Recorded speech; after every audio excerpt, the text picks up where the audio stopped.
Have you ever sat in your car, staring at your own front door, and realized you didn't want to go inside? Not because you hate your house or your family or your life, but because you've become a stranger to the person living it. You're not suicidal, but you're not exactly present either. You've started ghosting your own existence. You stop replying to texts, you let your passions gather dust, and you find yourself daydreaming about a life where nobody knows your name. But here is the terrifying truth that psychology reveals. You aren't running away from your responsibilities. You are running away from a version of yourself that has been hollowed out. Stay with me because in the next 20 minutes, we are going to peel back the layers of why your brain is screaming for an exit strategy and why disappearing might be the only way your subconscious knows how to save you. In modern psychology, we call this the performance paradox. From the moment you wake up, you are performing. You perform for your boss, you perform for your social media feed, and you even perform for your partner. You have spent years building a persona that functions, but that persona has become a cage.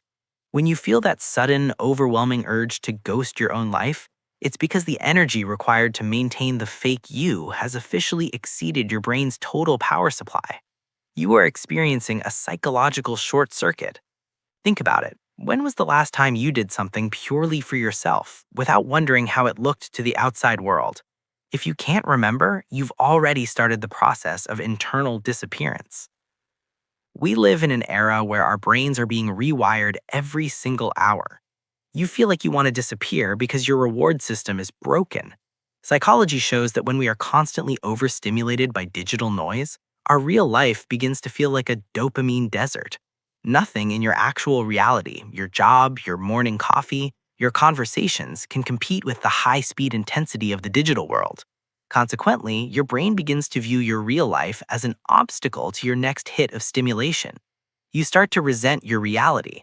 You feel like a ghost because, in your mind, you've already migrated to a digital plane where things are easier, faster, and less demanding than the messy, painful world of human connection. Most people think burnout is about working too many hours. It's not. In psychology, the deepest form of burnout is value misalignment. You are ghosting your life because you are working hard at things that don't matter to you. You are climbing a ladder that is leaning against the wrong wall. Your urge to disappear is actually a survival mechanism. Your subconscious is trying to reboot the system by cutting off all power. This is why you stop answering calls. This is why you let your emails pile up. Your brain is trying to force a shutdown because it can no longer tolerate the friction between who you are and who you are pretending to be. If you feel like you're losing your mind, you aren't. You're just finally noticing the gap between your soul and your schedule. There is a darker psychological layer to this, the intimacy reflex. To be alive in your own life means to be seen. It means being vulnerable. It means being judged. For many of us, the weight of being known has become too heavy. If people know you, they expect things from you. If they expect things, you can fail them. Ghosting your own life is a way to opt out of the risk of failure. If you disappear, mentally or physically, nobody can hurt you and you can't disappoint anyone. But here is the catch that most psychology experts won't tell you. When you stop being knowable to others, you eventually stop being knowable to yourself. You become a shadow in your own hallway, wondering why the room feels cold. But why does this happen specifically now? Why does 2026 feel like the year of the great internal disappearance? It's because we have mastered the art of simulating life instead of living it. We mirror the happiness of others, we mimic the success of influencers, and we use mirroring psychology to fit into social groups that we don't even like. This constant adaptation creates a hollow core effect. Your brain is so busy scanning the environment to see who you should be that it has forgotten who you actually are. That urge to vanish is your true self trying to break through the noise. It's not a desire for death. It's a desperate primal cry for a different kind of life. The terrifying part about this internal disappearance is that it's often invisible to everyone else. You still show up to meetings. You still smile at the grocery store clerk. You still say, "I'm fine," when someone asks. But inside, you are watching your life through a thick pane of glass. This is what psychologists call depersonalization. It is a defense mechanism designed to protect you from emotional overwhelm. When your reality becomes too stressful, your brain decides that the only way to survive is to stop feeling that reality altogether. You aren't just ghosting your friends, you are ghosting your own emotions. You become an observer of your own existence, waiting for a real life to begin, while the one you actually have slips through your fingers like sand. Think about the sheer volume of decisions you make every day. In the psychology of modern fatigue, we recognize that the human brain was never designed to process thousands of micro choices per hour. From the moment you pick up your phone and decide which notification to click, to the moment you choose which mask to wear for dinner, you are draining your ego reserves. By the time evening hits, you don't have the strength to be a person anymore. This is why you stare at the wall for 2 hours instead of doing your hobby. This is why you forget to call back the people who care about you. You aren't being mean, you are simply out of psychological currency. You have spent all yourself on things that didn't give anything back to you. There is a concept in behavioral science known as the sunk cost fallacy, and it plays a massive role in why you feel the urge to vanish. You look at the life you've built, the career, the degree, the long-term relationship, and you realize it doesn't fit. But because you've spent 5, 10, or 20 years building it, you feel trapped. You feel like you can't leave, so your mind creates a mental exit. You start to imagine a new version of yourself in a different city, with different people, living a completely different story. This fantasy isn't just a daydream, it's a symptom. It's a sign that your current identity has become a parasite, feeding off your energy without providing any meaning. The psychology of mirroring also plays a deceptive role here. We often talk about mirroring as a tool for connection, but there is a dark side called identity diffusion. If you have spent your entire life mirroring the expectations of your parents, your peers, and your culture, you eventually lose the original signal of who you are. You look in the mirror and you don't see a human being. You see a collection of adaptations. You see a person who knows how to be what everyone else needs, but who has no idea what they need for themselves. The urge to disappear is often the urge to finally stop mirroring. It's a desperate attempt to find a quiet space where there is no one else to reflect, so you can finally see your own true face. We must also talk about the digital loneliness that defines our current era. In 2026, we are more connected than ever, yet the quality of that connection is nutritionally void. It's like eating psychological junk food. You spend hours connecting with people online, but your nervous system doesn't register it as real. Your brain still thinks it's alone in the wilderness. This creates a profound sense of social hunger. But instead of seeking real connection, we often retreat further. We ghost our own lives because the effort to find real intimacy feels too high in a world that only values fast intimacy. You stop trying to be understood because being misunderstood feels less painful than being ignored. Consider the small room phenomenon. When a person stays in the same routine, in the same mental space for too long, their world begins to shrink. Eventually, the walls are so close that you can't move without hitting a reminder of your own stagnation. Your brain, in its infinite wisdom, tries to find a way out. Since it can't physically move you to a new continent, it moves you into a state of apathy. This is the psychological equivalent of playing dead. If you don't care about anything, nothing can hurt you. If you don't try, you can't fail.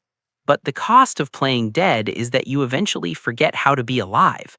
You become a ghost in a machine of your own making, wondering why you feel so cold in a room full of light. This is the direct continuation. The narrative now shifts from the why to the more subtle neurological triggers and the specific psychological phenomenon of being a spectator in your own story. This leads us to a phenomenon that is becoming the defining psychological crisis of our time, the observer syndrome. You have spent so much time consuming the lives of others, watching their journeys, their successes, and their curated struggles, that your brain has moved from being the protagonist of your life to being a spectator of it. When you feel the urge to disappear, It is often because your mind has forgotten that it actually has a vote. You feel like a character in a movie who has no control over the script. In clinical terms, we see this as a breakdown of agency. Without agency, your life feels like a chore you are doing for someone else. You aren't living, you're simply witnessing your biological functions. There is a biological component to this that involves your mirror neurons. These are the cells in your brain that allow you to feel what others feel. In a healthy environment, they build empathy and connection. But in a world of constant digital mirroring, these neurons are firing 24/7. You are subconsciously absorbing the stress, the anger, and the hollow perfection of thousands of strangers. This creates emotional contagion on a global scale. You want to ghost your life because you are carrying the weight of a million people's lives in your pocket. Your nervous system is in a state of chronic sensory overload, and your desire to vanish is actually your brain's desperate attempt to clear the cache, to wipe the slate clean so it can breathe again. We must also confront the myth of the timeline. Many of you want to disappear because you feel you have failed a test you never signed up for. You look at where you should be at your age, the career milestones, the relationship status, the financial security, and the gap between that fiction and your reality feels like a void. In psychology, we call this relative deprivation. You don't feel bad because your life is objectively terrible. You feel bad because it isn't the life you were told you were supposed to have. The urge to ghost yourself is an attempt to escape the judge that lives in your head. You think if you could just start over somewhere else, that judge would stay behind. But the judge is a part of your own cognitive architecture. This is where the identity trap becomes dangerous. You might think that moving to a new city or getting a new job will fix the feeling of being a ghost, but as the old psychological adage goes, wherever you go, there you are. If you haven't addressed the reason why you disconnected from yourself, you will simply build a new cage in a different location. The desire to disappear is rarely about the where, it is almost always about the who. You don't want to leave your house, you want to leave the version of you that lives in that house. You want to shed the skin of the person who has said yes when they meant no, the person who has traded their authenticity for safety. The safety of the void is a powerful seduction. There is a strange, dark comfort in the idea of being forgotten. If nobody expects anything from you, the pressure finally stops. If you are invisible, you are safe from the social evaluation that keeps you awake at 3 a.m. But this safety is a hallucination. In the psychology of isolation, we know that total withdrawal leads to a negative feedback loop. The less you interact with your life, the more foreign it feels. The more foreign it feels, the more you want to leave. You are essentially starving yourself of the experiences it needs to stay anchored to reality. You are fading away because you have stopped feeding your soul with real, risky, and meaningful action. So, how do you stop being a ghost? How do you re-inhabit the body and the life you've been trying to leave? It starts with the psychology of presence, which is far more difficult than it sounds. It requires you to stop mirroring the world and start monitoring your own internal signal again. It requires the courage to be unoptimized, to do things that are messy, unproductive, and completely private. You have to give yourself permission to be a bad version of the persona you've created so that the real version of you can finally take a breath. The urge to disappear isn't a sign that you are broken, it's a sign that you are finished with the lie you've been living. To stop being a ghost, you have to understand the psychology of re-entry. The reason you want to disappear is that you've been living in a state of hypervigilance, always scanning for what others need from you. To return, you must practice what we call aggressive authenticity. This doesn't mean quitting your job tomorrow or burning your life down. It means finding the small, hidden places where you are still lying to yourself and stopping. It's about the micro rebellions, choosing to say what you actually think in a meeting, or admitting to a friend that you're actually struggling instead of wearing the "I'm fine" mask. Each small truth acts like a needle and thread, sewing your soul back into your body. In clinical psychology, we use a concept called behavioral activation. When you are ghosting your own life, Your brain tells you that you'll start living again once you feel better, but the biology of the mind works in reverse. You have to start acting alive before the feeling follows. You must force the self back into the driver's seat through small tactile experiences. Touch the earth, cook a meal without filming it, walk without headphones.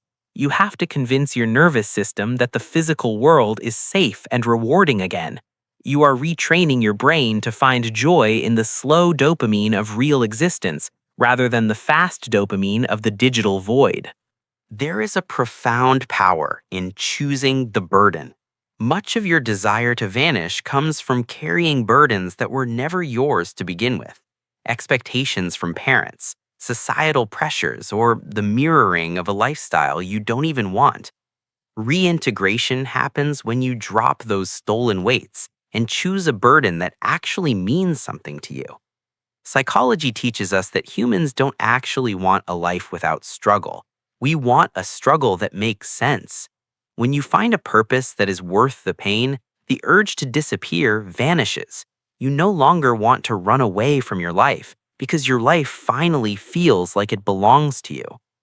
Remember the pratfall effect, the psychological phenomenon where people like you more when you show your flaws. You've been ghosting your life because you're afraid your flaws make you unlovable or a failure. But the truth is, your perfect persona is what's driving people away. It's cold, it's plastic, and it's exhausting to be around. When you allow yourself to be seen in your messy, unfinished state, you create real connection, and real connection is the ultimate anchor. It is the gravity that keeps you from floating away into the void. You don't need to be fixed to stop being a ghost. You just need to be honest. As we close this psychological exploration, look at your life not as a prison, but as a laboratory. The urge to disappear was never a sign of weakness. It was your brain's way of telling you that the current version of your life is no longer compatible with your soul. You don't need to vanish. You just need to evolve. You have spent enough time being an observer. It is time to become the protagonist again. It's time to stop mirroring the world and start making the world mirror you. The door is open, and for the first time in a long time, you don't have to walk out of it to find peace. You just have to walk back in. Thank you for exploring the depths of your mind with me today. If this spoke to a part of you that has been feeling invisible, subscribe to join our community of deep thinkers. Remember, the most important relationship you will ever have is the one with the person you keep trying to run away from. It's time to stop ghosting and start living. I'll see you in the next deep dive.